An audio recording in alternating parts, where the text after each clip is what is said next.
नमस्कार दोस्तों, मैं हूं अभिनंदन और एक बार फिर आप सभी का स्वागत है हर्बल आर्किड चैनल में। आज हम चर्चा करेंगे एक और नई औषधि के बारे में जिसका नाम है लोहासव। लोहासव नाम से ही पता पड़ता है कि इसमें आयरन होता है और ये खून की कमी, उदर रोगों एब्डोमिनल डिजीजेस, खून की कमी यानी कि एनीमिया,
ये समस्या मलमूत्र को रोकने की वजह से, अगर आप यूरिनेशन को सप्रेस करके रखते हैं या फिर फ्रेश होने के जो सिम्टम्स होते हैं उसको आप सप्रेस करके रखते हैं।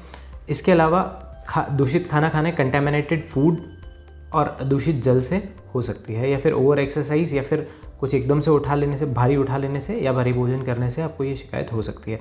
तो ऐसी सिचुएशन में, गुल्म रोग की सिचुएशन में आप इसको ले सकते हैं। ये बार बार पेट में वायु का गोला बनने की जो शिकायत होती है उसको जड़ से ख़त्म करती है। अगला है दमा रोग के लिए। अस्थमा वैसे तो बोला जाता है दमा दम के साथ जाता है, लेकिन आयुर्वेद में इसका इलाज संभव है। अगर संयमित रूप से कफ का उपचार ढंग से किया जाए तो दमा से निजात पाई जा सकती है। दमा के रोगियों को इसका सेवन करना चाहिए और ये दमा को ख़त्म करने के लिए एक कारगर औषधि होती है। अगला है पाइल्स यानी कि अर्श। अर्श रोगों में ये एक बहुत अच्छी औषधि है, जिसके अंदर पाइल्स में क्या होता है कि जब मलाशय या फिर गुदा द्वार पे या जिसको हम बोल सकते हैं रैक्टम में या एनएस पे सूजन आ जाती है, तो इस वजह से काफ़ी पेन होता है और स्टूल इजेक्शन में तकलीफ़ आती है और काफ़ी बर्निंग सेंसेशन और काफ़ी दर्द सहना पड़ता है। तो ऐसी सिचुएशंस में आप लोहासव का इस्तेमाल कर सकते हैं। ये अर्श रोगों में भी बहुत बढ़िया औषधि मानी जाती है। इसके अलावा संग्रहणी रोग क्या होता है?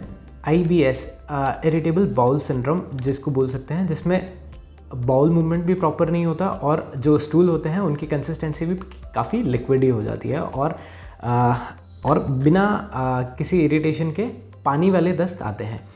इसको बहुत समय तक अनदेखा करने से ये शाम को जो डिनर होता है, शाम के डिनर के जस्ट बाद आपको फ्रेश होने जैसे सिम्टम्स भी दिख सकते हैं। तो ये संग्रहणी का लक्षण है। अगर आपको संग्रहणी रोग है तो आज ही आपको इसे लेना शुरू कर देना चाहिए। ये संग्रहणी को भी ख़त्म करने में बहुत मददगारी है। अगला है सूजन के लिए।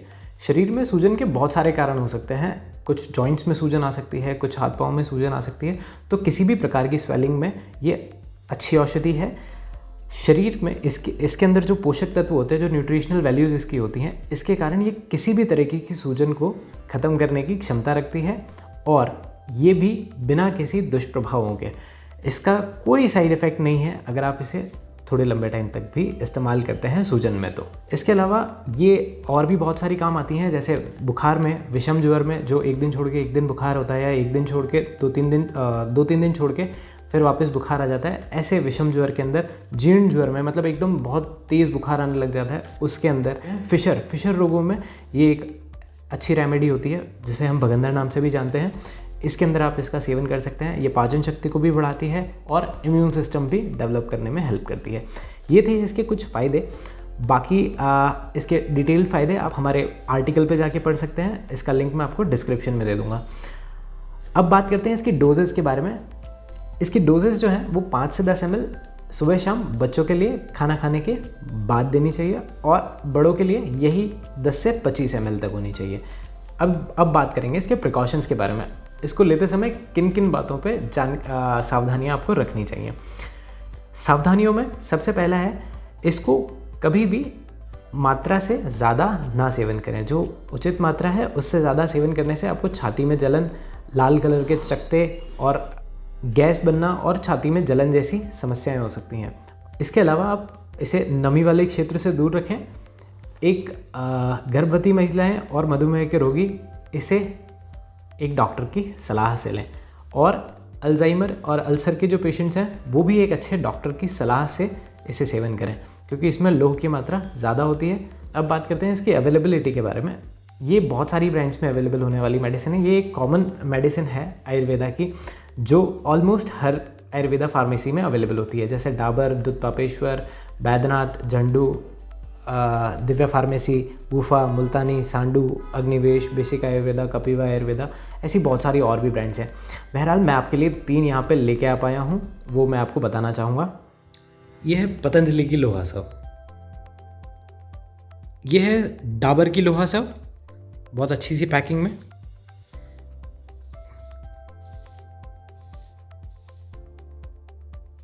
और ये है बैद्यनाथ की लोहा सब।